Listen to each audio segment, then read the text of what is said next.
Good afternoon. It's 5:15 p.m. on March 29, 2023. I am here to let you know in the next couple of days some things are going to be happening. And I've got confirmation on a few matters. Part of what I announced at the end of last year, after I had to reevaluate based upon events that had occurred during the summer, a different kind of approach to what had been ongoing. As that I had discussed, I had been recording how there were strategic dumps. Now, there are a number of matters in which to understand this, but by and large, they correlate with other events that are happening concurrently. In the state of Texas, among other things, the 45-day period has a very specific meaning when it comes to change of directorships regarding boards of trust. 45 days. Of course, there's also another 10-day period that happens, including when it has to do with awards or benefits associated with the states, and or matters pertaining to executive compensation. Now, in the state of Texas, inverse indexing is illegal, but part of executive compensation often entails some form of possibility for an exercise of an option regarding opposite way transactions. I've been tracking this. It's one of those things that may happen when you're put into an illegal counterparty arrangement. We just saw today evidence of that. But there's other things to be noted right now. On April 2nd, a very important event is going to happen. A number of 6-month terms connected to strategic dumps that happened last year are going to be coming up, right? That is one way of understanding our stock is due. In connection with that, we've already had a series of events where our stock came in. And today we have confirmation of just such a matter with another dump, another strategic dump. Now, why they wouldn't just give it to us directly, it's a matter of concern. But let us go ahead and identify what the present reality is. Last year, on the 6th of February, 2022, I did a review of a book while the book was still available. It was called The Present State of Cybernetics and Republic-Level Economic Planning by Vsevolod Holubachny from Hunter College of CUNY. This was included in a book about a conference on the Ukrainian SSR that happened in the 1970s. It was the third in a series of conferences regarding the USSR. The first two focused on Russia. The third one focused on the Ukraine. This conference is notable for the fact that despite acquiring and having available primary source information, nobody who was invited from the Ukrainian SSR actually attended the conference. Nonetheless, one of the major tracks in the conference had to do with the Ukrainian cybernetics program. Now, this was from 1975. In here, I have a series of notes identifying matters that were discussed as part of this conference. As you can see, these are some of the notes, and the notes continue here, including identifying these matters here. I'm going to read the full paragraph. Quote, page 74. The main reason the USSR has bogged down at the switch to the third generation seems not to have been the lack of knowledge of integrated circuitry. According to Berenier, between 1969 and 1972, the USSR placed order for importation of 15 third-generation computers from the United Kingdom, France, Italy, and West Germany. Presumably, the orders were filled. Also, the IBM Trade Corporation, after first refusing the Soviet order for the 36040 model, agreed to sell it the 36050 model. Lately, also, the Monsanto Company of the U.S., the Control Data Corporation, and the Sperry Rand Corporation entered into agreements with the USSR to supply it with advanced computer technology. It may be that the Western export controls only slowed down somewhat the acquisition of third-generation technology by the Soviet Union. As you can see, I include the references to the footnotes at the end of the section. Some of them reference a journal called Cybernetica or Kybernetica, and include a number of people that were identified as being a part of the faculty at a technical university in the Ukraine that was the center point of the USSR's cybernetics program. And so this was evaluated for the first time on February 6th of 2022. I also have another entry for the 21st of February 2022 around 1:15 p.m. I reviewed the same book while I had access to it.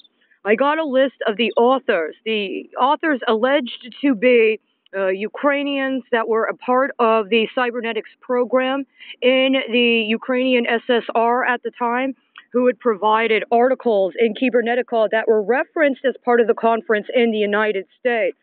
As you can see, I've listed the full listing of all of the authors and the articles that were alleged to have been in this journal called Cybernetica. My understanding is it would have been originally published in either Russian or Ukrainian. I believe it was published in Russian, and it was considered to be an official publication, not only of that particular university, but of the USSR cybernetics program. This would have been 36 days, if I recall correctly, which means April 2nd is going to be 40 days.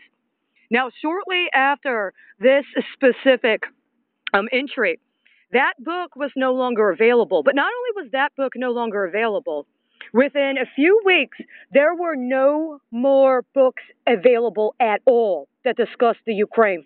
Whether it discussed the Ukraine as the SSR within the USSR, or whether it discussed Ukraine prior to the Soviet Union or since, all books regarding the history or political situation concerning the Ukraine were gone.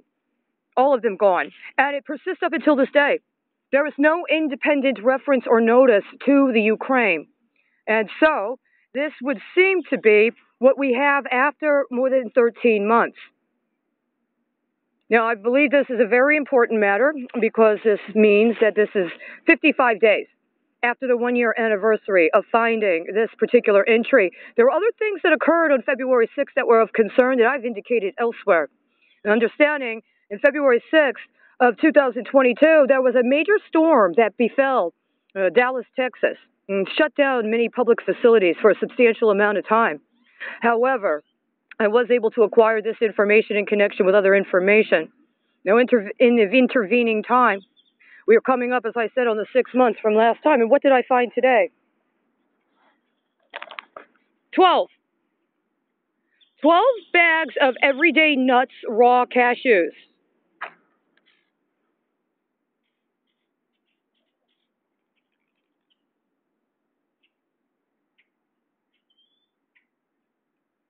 Additionally, there are 3 bottles of what's this cola protein chocolate banana shake. Only 3. And just 1 bottle of Brasilia blueberry antioxidant infusion. Now, this is a pattern that happens in some configuration and has for some time. Whether or not this is connected to the executive order that was implemented by alleged Governor Greg Abbott regarding boycotting foods from Russia is another matter. My understanding is this does not tear Russian, including and especially because of this. There were 8 boxes of Hot Pockets with 2 each. That means 16 Hot Pockets. Now, this has been dumped since this morning at around 10 a.m. to noon, and now. So what I understand is, insofar as these things happen in a very significant cycle, this is actually a few days short of a 6-month term that's coming up in the next couple of days. So that's usually how it works. There means that there is some clearance period that's happening on this dump, and the actual dump itself will manifest later. There was another dump within the last few days. There was also a dump 10 days ago. This has been going on the entire time. Now, the actual locations that dump these kinds of foods, including in this kind of quantity and in this manner, are one matter of concern, including regarding whether or not these foods are indicative of any illegal activity. Well, that depends on how you see the last 5 years versus the last 15. But as I understand it, when you dump food in a dumpster, you no longer have a claim to say it's your property. When you dump books in a dumpster, you no longer have a claim to say it's your property.